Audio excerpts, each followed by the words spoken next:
Salut à tous, on est en live et on est sur le Facebook Femmes Inspirantes et on est aussi sur Twitch.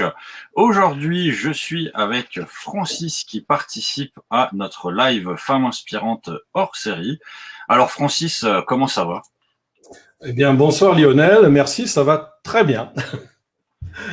Ça fait plaisir d'être interviewé, parce que d'habitude j'interviewe aussi un peu comme toi, tu sais. Ouais, moi aussi un jour, il faudra que quelqu'un m'interviewe. Ah, bah, je vais peut-être t'inviter. J'aurai cette occasion un jour.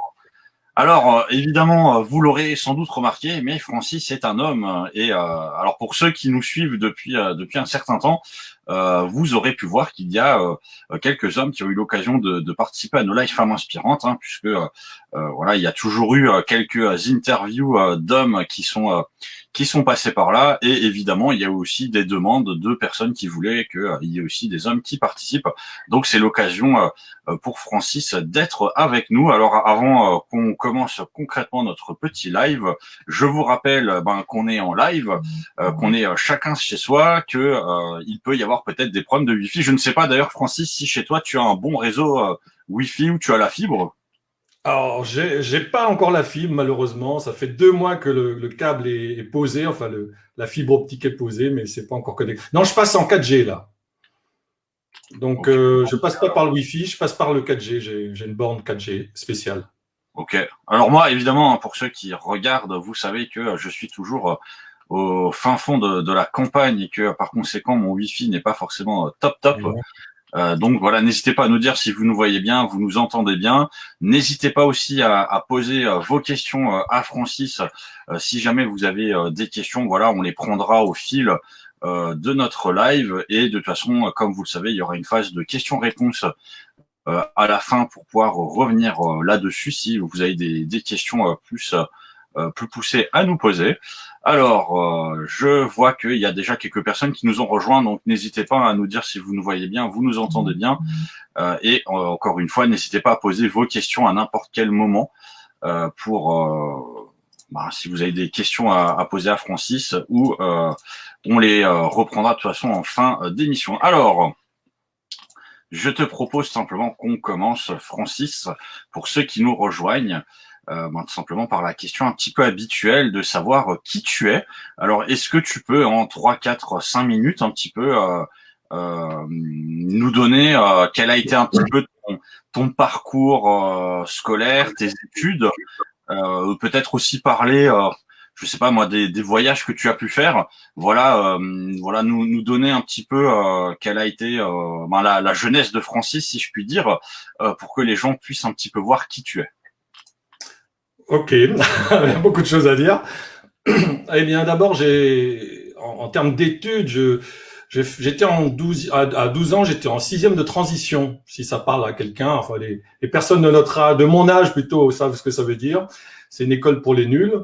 Et puis, j'ai réussi malheureusement, malgré tout, finalement, à arriver avec un diplôme d'ingénieur, à sortir avec un diplôme d'ingénieur. Donc, de 6e de transition, où j'étais pas très doué, pas très bon à l'école. Je suis sorti avec un diplôme d'ingénieur en physique des matériaux, tu vois. Voilà. Alors, bon, jusque-là, c'est un parcours pas très classique. Et puis après, dans la vie professionnelle, pendant 10 ans, j'ai fait du technico-commercial. Donc, j'ai une formation scientifique. Et puis, j'ai fait du technico-commercial. Mais j'étais toujours pas à ma place. Et jusqu'en 1995, là, j'ai eu une révélation. Donc, j'avais 35 ans. Et là, j'ai découvert ma voie, qui est le métier de formateur, coach et conférencier. Donc voilà. Donc c'était une année charnière très importante puisque j'ai démissionné de mon travail à l'époque j'habitais à Lyon, j'ai déménagé à Strasbourg. Ouais, voilà, j'ai vécu à Strasbourg pendant quelques années et c'était donc une année de transition avant de devenir vraiment à mon compte formateur, coach et conférencier. Alors les voyages, j'en ai fait plein, notamment en 2006. En 2006, j'avais un rêve qui était d'aller aux États-Unis en vacances. Et en même temps, j'avais envie de rencontrer tous les grands consultants de ce monde. Et alors, un concours de circonstances, tu sais qu'un de mes thèmes, c'est la chance. 3 jours après avoir exprimé ce rêve d'aller aux États-Unis et rencontrer tous les grands consultants de ce monde, j'ai reçu un livre par la poste. Et dans ce livre, il y avait marqué je suis allé au congrès des conférenciers professionnels américains où j'ai rencontré tous les grands consultants de ce monde. Et voilà. Donc, ce qui fait que 3 mois plus tard, j'étais aux États-Unis à ce congrès où j'ai rencontré 2000 conférenciers, américains principalement. Il y avait 10 Allemands et un Français. Et comme il n'y avait qu'un Français, les Américains me demandaient toujours « What's your name? Francis. » Et « Where are you from? D'où viens-tu? From France. Francis from France. Oh !» Voilà. Donc, ils m'ont baptisé Francis from France et c'est comme ça que mon site internet, je l'ai appelé Francis from France. Voilà. Et la conséquence de cela, c'est que ça, 2 ans plus tard, enfin 1 an plus tard, je suis retourné au congrès des Américains, des conférenciers américains, avec un ami qui s'appelle Laurent Tilski. Et lui, il était tellement enchanté de ce qu'il a découvert là-bas qu'1 an plus tard, il a créé l'Association française des conférenciers professionnels. Voilà. Donc le démarrage du métier de conférencier pour moi. Alors, conférencier, c'est un autre métier que formateur. Souvent, on croit qu'on peut passer de l'un à l'autre facilement. Bien sûr, il y a des parallèles, et en même temps, c'est un métier totalement différent. Ça suffit? Oui, oui.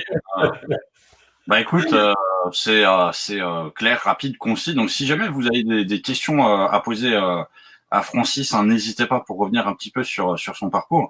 Moi, je vais juste revenir rapidement sur ce que tu nous as dit, juste pour ceux qui nous regardent, peut-être cette partie au début quand tu parles de 6e. Est-ce que tu peux un petit peu développer cette partie où tu toi-même que tu étais un nul? Oui, alors, je suis arrivé en 6e parce que j'étais pas 6e de transition, parce que j'étais nul en français principalement. Et c'était quelque part une chance aussi, parce qu'en 6e, 5e de transition, on n'avait pas les maths classiques de l'époque, on avait du calcul, hein, règle de 3, des choses comme ça. Et pour moi, j'étais plutôt doué en calcul et en règle de 3. Alors que les maths, bon, c'était pas trop mon fort peut-être à l'époque. Et puis après, en sortant de 5e de transition, il y a que 2 possibilités, la vie active ou alors de faire un CAP.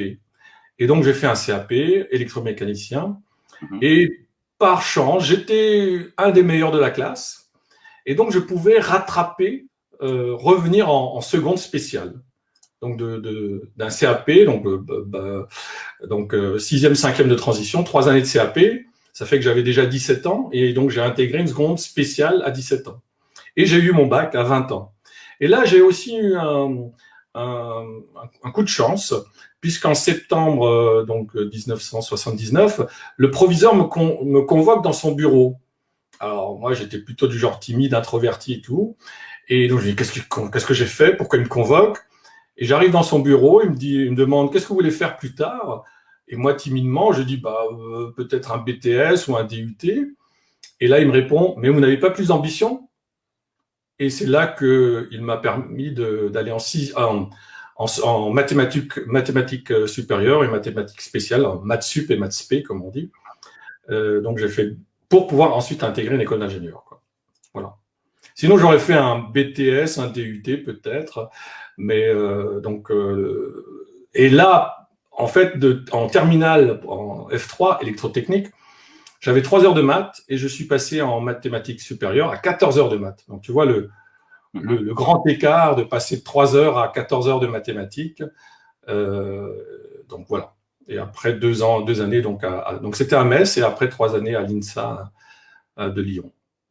Pas à Strasbourg. D'ailleurs, Strasbourg ne s'appelait pas encore l'INSA.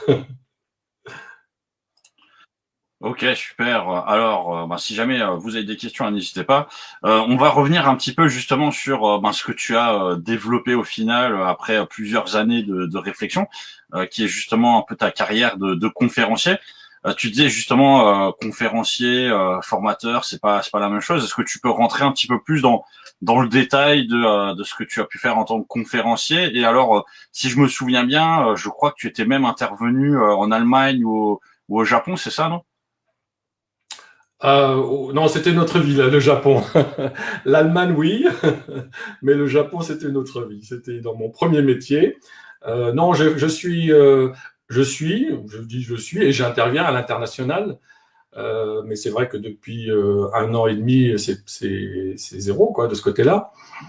Mais mes dernières missions à l'international, c'était aux États-Unis il y a 2 ans, aux États-Unis et au Brésil. Donc, j'interviens en anglais et puis je peux intervenir en allemand aussi.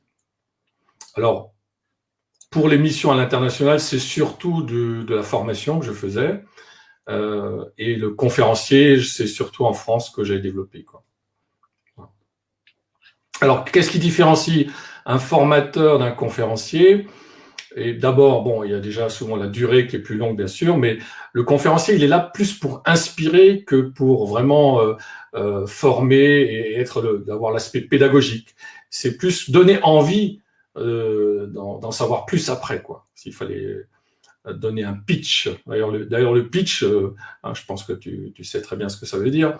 Le pitch, c'est dire l'essentiel en peu de mots pour donner envie d'en savoir plus. Donc, un conférencier, bon, bien sûr, il fait une conférence entre une demi-heure, une heure et demie, mais c'est pour inspirer, pour donner envie aux personnes qui sont présentes de, bah oui, peut-être que il serait temps que je fasse autre chose, que je me bouge dans mon métier, ou peut-être que ma situation n'est peut-être pas aussi difficile qu'elle le paraît, ou que j'ai l'impression, quoi. Ok. Et justement, bah là, on voit que tu as fait pas mal de choses à ce niveau-là. Et dernièrement, j'ai vu que tu t'es lancé dans un nouveau projet, donc depuis le 1er mars, si je ne m'abuse, qui est un projet de faire des vidéos sur YouTube et de te mettre un petit peu sur YouTube. Est-ce que tu peux nous en parler? Oui, alors ce projet YouTube, alors moi je ne suis pas un geek, mais je me soigne, ça c'est un peu mon motto, mon slogan, c'est que ça a commencé en fait l'année dernière, il y a presque un an, le 27 avril, au moment du premier confinement. Moi, je suis pas doué, ou j'étais pas doué, je suis un petit peu plus maintenant. Tout ce qui est informatique, tout ce qui est réseaux sociaux, tout ce qui est numérique, digital. Et donc, j'ai fait mon premier live le 27 avril l'année dernière, sans savoir ce que ça voulait dire appuyer sur le bouton Go Live de Facebook, tu vois. Et donc, j'ai fait ce premier live, mais j'ai franchi ce pas. Et puis, finalement, la conséquence de ça, c'est que j'en ai fait une cinquantaine à la suite. Tous les jours, j'ai créé une émission. Et au début, j'étais tout seul. Puis, finalement, il y a Christine Andry qui m'a rejoint. Et puis, c'était sous forme d'interview, un peu ce que tu fais ce soir. Et donc, le fait de faire ça m'a obligé à apprendre à me servir des outils, comme l'outil que tu utilises en ce moment pour faire cette interview. Et déjà, il faut le maîtriser. Ensuite aussi faire le visuel de présentation. Tout ça, moi, je ne maîtrisais pas. Donc, j'ai appris à utiliser des outils comme Canva. Je ne sais pas si tu connais, je pense que toi, tu connais. Mais ceux qui nous écoutent, alors justement, dans les vidéos que tu as eu l'occasion de faire, il y avait une petite vidéo qui était assez sympathique, dans laquelle tu disais au secours, j'ai perdu des abonnés. Est-ce que tu peux nous parler de ça? Oui, alors justement, donc tu as l'histoire de Rock Your Life, l'émission que je faisais pendant le premier confinement, et donc ça m'a donné un premier avant-goût de faire de la visioconférence, et c'est ce qui m'a aussi donné du travail cet hiver pour former des personnes sur la visioconférence. Et après, il y a eu ce projet YouTube, et c'est vrai que ce projet YouTube, l'idée, c'est bien sûr que je puisse avoir une forme de rémunération, de travail et de rémunération sans me déplacer, alors qu'en ce moment, les déplacements, c'est pratiquement zéro, enfin, c'est zéro. Et donc, dans ce projet, pour être rémunéré chez YouTube, il faut avoir 1000 abonnés et 4000 heures de vues sur les 12 derniers mois. Donc, c'est énorme, 1000 abonnés et surtout les 4000 heures de vues. Alors, donc, quand j'ai démarré ce projet, l'année dernière, j'avais 10 abonnés. Et donc, en début mars, j'en avais 80 ou 90 abonnés. Aujourd'hui, grâce à toi, ce soir, je suis à 200. Tout rond. Je te remercie. Mais après, il faut aussi 4000 heures de vues. Et ça, c'est très difficile à obtenir. Et alors, il y a 15 jours, j'ai dû faire une vidéo que j'ai appelée Désespoir, en un mot comme en deux mots, puisque j'ai à la fois gagné des abonnés et puis après, j'en ai perdu. Alors, il y a des astuces pour gagner des abonnés, mais qui ne sont pas forcément très bien vus par YouTube. Ce qui fait que si tu les gagnes, YouTube ensuite te les enlève, tu vois. Donc, c'est une expérience, puisque j'ai appris comment aussi, même si je ne sais toujours pas grand-chose de YouTube, mais j'apprends au fur et à mesure comment fonctionne YouTube. Voilà. Alors, juste peut-être pour ceux qui nous regardent, c'est quoi cette astuce pour gagner des abonnés que tu peux perdre peu de temps après? Non, il faut surtout pas la suivre parce qu'elle est contre-productive, à mon avis. C'était un YouTuber, un jeune. Alors, généralement, d'abord, les YouTubers, ils ont tous 20 ans. Hein. Moi, j'ai 3 fois leur âge. Et puis, il disait que abonnez-vous à ma chaîne, mettez en commentaire, je m'abonne à ta chaîne. Et en retour, si tu veux bien le faire chez moi aussi.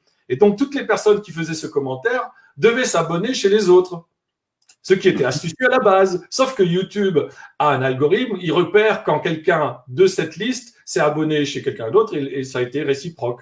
Donc, il supprime automatiquement. Donc, sur le moment, tu as un abonné en plus et puis après, l'algorithme de YouTube repère cela et l'enlève. Voilà. Ouais, c'est dommage, hein, parce que effectivement, bon, ça peut faire beaucoup de... J'avais vu passer, effectivement, je crois, ta vidéo où tu disais abonnez-vous et je m'abonnerai chez vous en retour. Oui, voilà, j'ai dû le dire moi aussi. Alors que c'est stupide, quoi, parce que à la limite, il faut le dire, mais en dehors du réseau YouTube.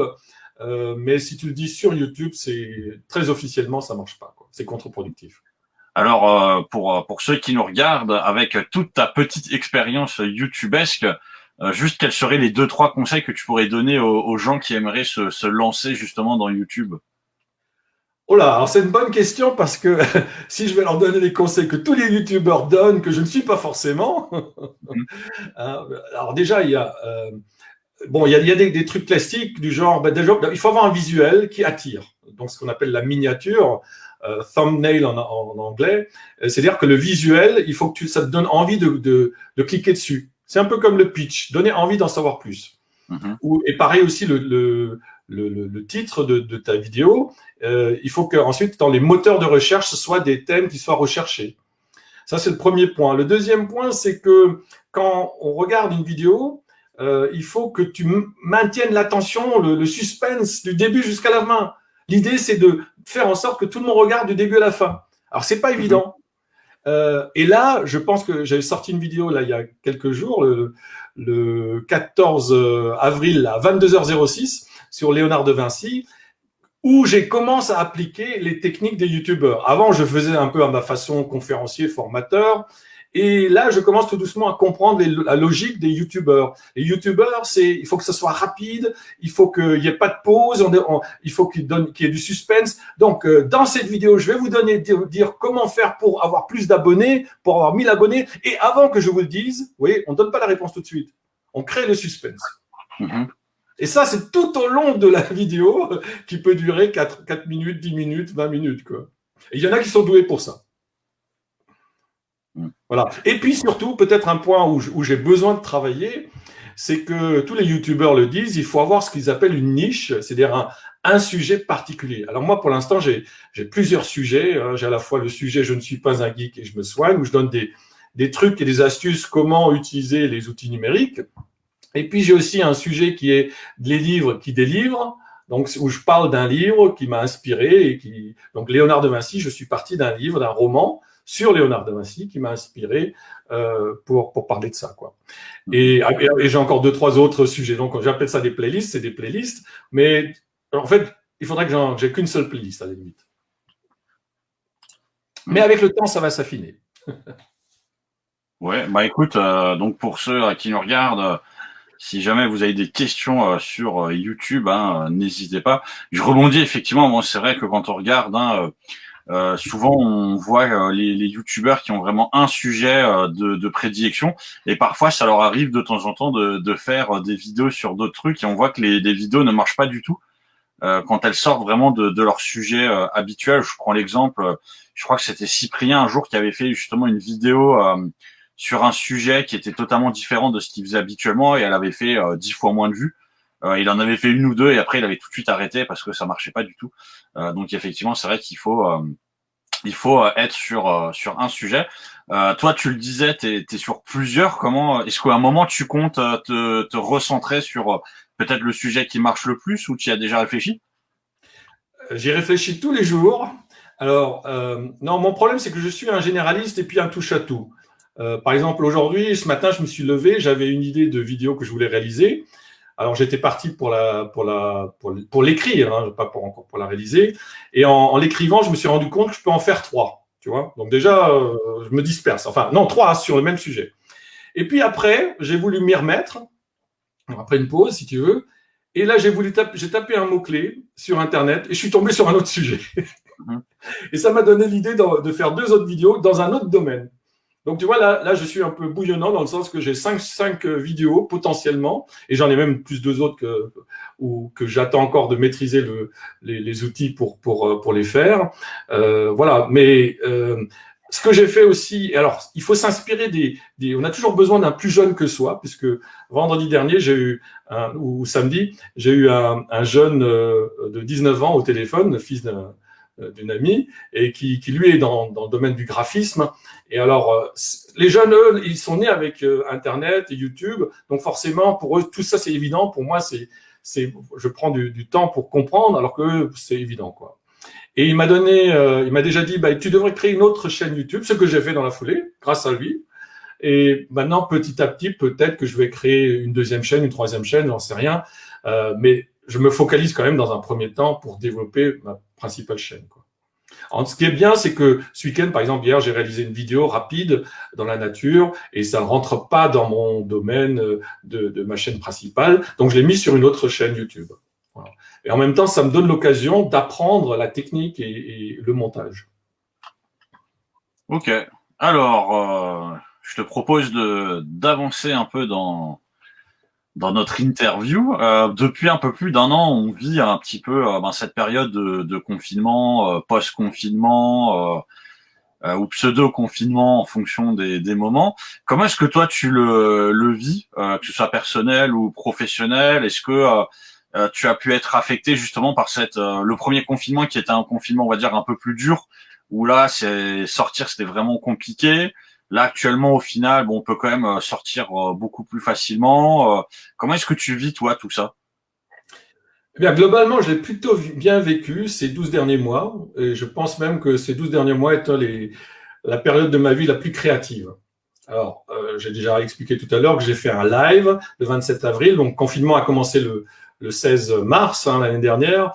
Et donc, au début, j'étais en mode un peu dans l'acceptation jusqu'à ce que le 27 avril, je me mette à réaliser un live. Et à partir de ce moment-là, comme je réalisais une émission tous les jours, ça me prenait toute la journée, de 4 heures du matin jusqu'au soir, puisque c'était à 17h37 mon émission. Ça me prenait toute la journée pour réaliser l'émission. Donc, après, je l'ai prolongé encore après la fin du premier confinement.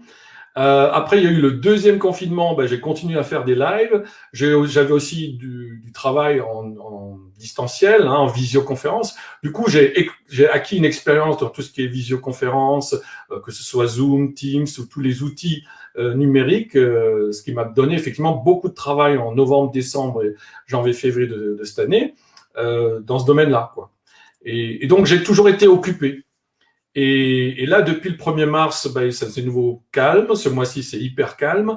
Et donc, c'est une bonne opportunité pour moi pour me développer dans YouTube. Mais avant tout, depuis 12 mois, je fais de la création.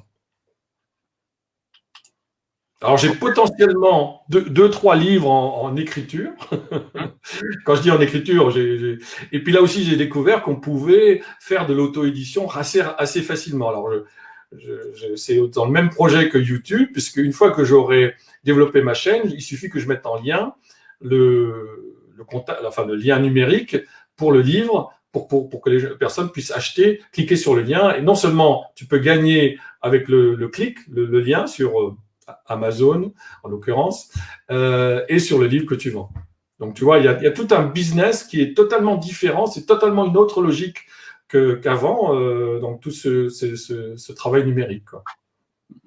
Bon, on voit que malgré tout, tu as su rebondir et trouver des moyens quand même de passer la crise. Alors, je rebondis moi aussi sur ce que tu disais, puisque tu parlais un petit peu de projets. C'est quoi les projets d'avenir de Francis dans les prochains mois ou les prochaines années? Tu arrives déjà à te projeter un petit peu dans le futur? Tu as déjà pensé à des choses? Là, je suis à fond dans mon projet YouTube. Donc, pour YouTube, il faut avoir 1000 abonnés et 4000 heures de vues. Et bon, même si j'ai exprimé que je veux atteindre cet objectif pour fin juin, Alors, j'en suis très, très, très, très loin puisque je suis à 200 abonnés et donc il m'en faut encore 800 abonnés. Donc, il y a des personnes qui nous écoutent ce soir. Je veux bien qu'elles s'abonnent à ma chaîne. C'est uniquement quand vous mettez la cloche que vous êtes un peu dérangé par les notifications. Et puis 4000 heures de vues, c'est énorme parce que aujourd'hui, je suis à 70 heures de vues par mois. Donc, si je veux 4000 heures de vues, il m'en faudrait 1500 ou 2000 heures de vues par mois. Si je veux atteindre pour fin juin. Mais n'empêche que j'atteigne ça pour fin juin ou un peu plus tard, mais en tout cas, je mets tout en œuvre pour ça. Parce que après, ça va permettre de monétiser la chaîne. Et après, il y a tout un ensemble d'autres possibilités de monétiser autour de la chaîne YouTube. dont notamment avoir un livre. Et j'ai potentiellement un livre qui est pratiquement fini, que j'avais... J'en avais parlé pendant le premier confinement, pendant mon premier live, sur des énigmes et des charades. J'ai réuni j'ai un livre où j'ai un ensemble d'énigmes et de charades que j'ai créé, quoi. Voilà. Et puis après, il y a plein d'autres choses autour. Pour l'instant, je n'ai pas encore trop exploré, mais je sais qu'il y a une multitude de possibilités, quoi. Maintenant, j'espère aussi que le business va reprendre sur le business plus classique, qui est, je coach beaucoup de managers, de chercheurs pour faire des présentations pertinentes. Alors, pour ceux qui nous regardent, hein, si vous avez des questions, n'hésitez pas. On passe un petit peu à la phase de questions-réponses. Alors moi, je reviens rapidement juste sur ce que tu disais en introduction quand tu parlais un petit peu du fait que tu aies pu aller aux États-Unis et que bon, tu sois intervenu un petit peu en Allemagne aussi en tant que conférencier. C'est quoi, parmi tous les pays dans lesquels tu as pu aller, c'est quoi le pays qui t'a le plus préféré? Ah, c'est une bonne question. Je dirais là mon dernier voyage qui était aux États-Unis. Encore que il y a plein de pays, hein, mais mon dernier voyage aux États-Unis, j'ai fait pendant 3 semaines de la formation sur la gestion du temps. Alors que la plupart des principes ou des méthodes de gestion du temps nous viennent des États-Unis. Moi, je suis allé là-bas pour faire ça. Et donc, je me suis dit, si ça se trouve, ils vont en savoir plus que moi. Alors, ils en savaient effectivement plus, sauf que, ou plus ou autant, peut-être, mais dans d'autres domaines, ils avaient d'autres outils, quoi. Donc, c'était complémentaire. Et surtout, malgré cela, j'ai pu leur apporter un regard différent. Et ce que j'ai bien apprécié, c'est leur regard très positif, parce qu'ils sont dans l'accueil des nouvelles idées, quoi, un nouveau regard, quoi. Donc, les États-Unis, c'est ce que j'ai fait il y a presque 2 ans maintenant. Et sinon, il y a eu beaucoup d'autres pays qui sont à découvrir, qui sont intéressants. Notamment, j'étais aussi au Brésil. Hein, on entend parler beaucoup en ce moment. Mais j'étais aussi il y a 2 ans au Brésil, quoi. Alors, je sais qu'il y a Eric qui nous regarde. Eric a lui aussi été au Japon. Et je sais que tu as aussi été au Japon. Qu'est-ce que tu as pensé du Japon? J'étais au Japon dans une autre vie, c'était il y a 30 ans. Et mon rêve, que j'ai toujours pas réalisé, c'est d'y retourner en tant que touriste. Parce que j'y étais pour le travail il y a 30 ans. Et c'était vraiment une expérience fantastique parce que ils sont très respectueux. On se sent en sécurité. Je me rappelle très bien avoir pris le métro à Tokyo vers minuit. Et quand tu prends le métro à Tokyo vers minuit, tu te sens en sécurité. Et surtout, une anecdote qui me revient, je me rappelle le premier jour où je suis arrivé à Tokyo, j'étais dans un hôtel et j'avais un rendez-vous dans un bureau qui était dans un bâtiment à 300-400 mètres. Et pour y aller, c'était en souterrain. Alors, à l'hôtel, il m'explique, il suffit d'aller tout droit et puis vous allez tomber dessus sur l'ascenseur pour aller dans le bâtiment. Mais à un moment donné, j'étais perdu. Et alors, je demande une vendeuse de glace. Il était 8 heures du matin. Et alors, j'avais une carte de visite japonaise où je me montrais où je voulais aller. Et la vendeuse, elle dit « Oh, chotomate !» Ce qui veut dire « Un instant, s'il vous plaît ». Elle sortait de sa boutique. Elle fermait la porte qui était à mi-hauteur, donc elle fermait pas vraiment. Elle laissait son petit casier là de vente de glace libre, sans personne. Et elle m'accompagnait jusqu'à l'ascenseur. Donc il y avait une hospitalité, c'est vraiment fantastique. Et après, elle voulait monter avec moi jusqu'au 37e étage. J'ai dit, ça va, merci beaucoup. C'est pas la peine, je saurais descendre au bon étage. Voilà. Donc, Alors, déjà, rien que cet esprit-là, c'est vraiment fantastique, quoi. la question que je pourrais juste poser par rapport à ça, c'est tu parles japonais pour avoir tout compris qu'elle voulait monter au 37e avec toi? Alors, à l'époque, je parlais quelques mots, hein, c'est tout. Il y a des mots qui sont restés, et voilà. Et ça sonne aussi, c'est joli. Hein, c'est comme, s'il vous plaît, c'est sumimasen. Voilà. Après, il y a aussi, parce que avant que j'aille au Japon, j'avais des Japonais qui étaient venus en France, et donc j'ai dû les accompagner pendant un mois sur Paris, puisqu'on allait chez IBM. Et donc tous les jours j'étais avec eux et puis bon, on parlait en anglais, mais de temps en temps ils m'apprenaient un mot en japonais, quoi.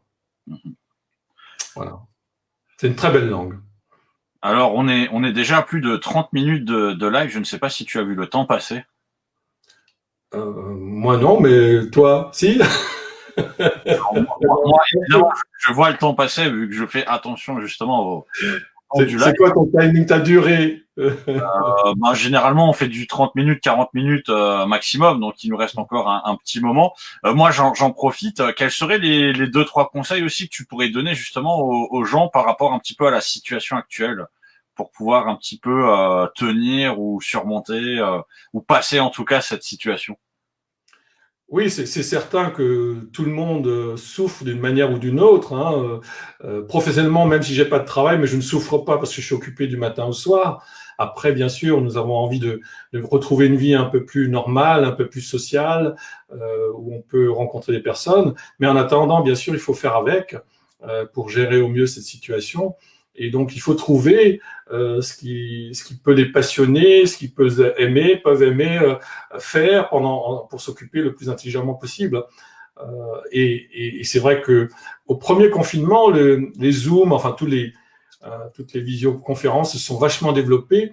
Et en ce moment, je crois que c'est plutôt un peu l'inverse. Les personnes ont moins envie de faire des visioconférences parce qu'ils ont plus besoin de sortir. Donc, moi, ce que je fais, dans la mesure du possible, je vais marcher, j'adore marcher, et dans la nature, et ça, c'est vraiment très bon pour gérer son stress, quoi. Ouais, alors, c'était le sujet de ce matin sur lequel je travaillais, la vidéo sur laquelle j'ai commencé à travailler. Vive le stress, ça s'appelle.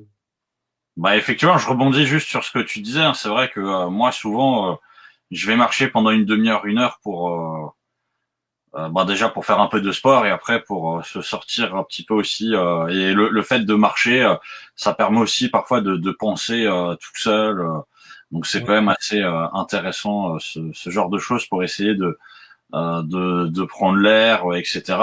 Là, on a quand même l'opportunité de pouvoir marcher entre 6h et 19h sans problème. C'est intéressant pour reprendre un petit peu aussi. Et c'est vrai qu'il faut sortir, prendre du soleil, essayer parce que le soleil, il y a des vitamines, hein, donc c'est assez important. Vitamine D surtout, oui, bien sûr, c'est nécessaire. Alors, quelque chose qui a quand même grandement changé pour moi, c'est que avant, j'étais dans des horaires de travail qui étaient, on va dire, 8h, 18h, hein, dans ce créneau-là.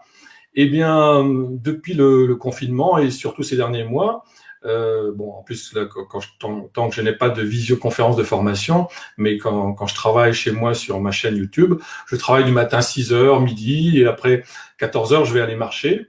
Donc, je profite pleinement du soleil et je retravaille le soir, quoi, ou en fin d'après-midi et le soir.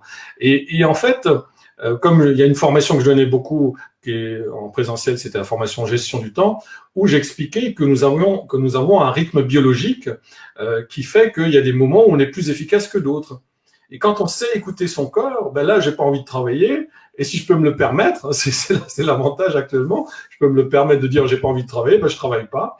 Et tout d'un coup, l'envie revient, et là, je suis beaucoup plus efficace. Donc, ça tombe bien, puisqu'en début d'après-midi, on a ce coup de barre. Vous faites une mini-sieste, mini-sommeil de 10 minutes, et après, hop, vous allez marcher, et après, vous revenez, vous êtes en forme pour travailler. Voilà un peu ma journée actuellement. Ok. Écoute, Avant, on faisait tous à peu près pareil, on travaillait la journée, on allait faire du sport ou marcher le soir après 18h, quoi. Alors, on est à plus de 35 minutes. On arrive sur la fin de notre live. Je rappelle évidemment à ceux qui nous regardent, donc la vidéo, elle sera mise en replay. Donc, si jamais vous pourrez toujours poser vos questions en replay à Francis, il pourra toujours les voir. Et pour ceux qui nous regardent, est-ce que tu as un petit mot de la fin? Eh bien, si. Ah ben, c'était pas prévu. Si, le mot de la fin d'un youtubeur, c'est mettez-moi un pouce, mettez-moi un commentaire, hein, mettez-moi un commentaire en dessous. Abonnez-vous à ma chaîne. Non, je gardais le moral. Et puis, on est au milieu de ce dernier confinement, j'espère, et que dans 2-3 semaines, ça ira mieux. Et puis, voilà. Donc, merci Lionel. Bah, merci à toi, Francis, d'avoir participé à ce live.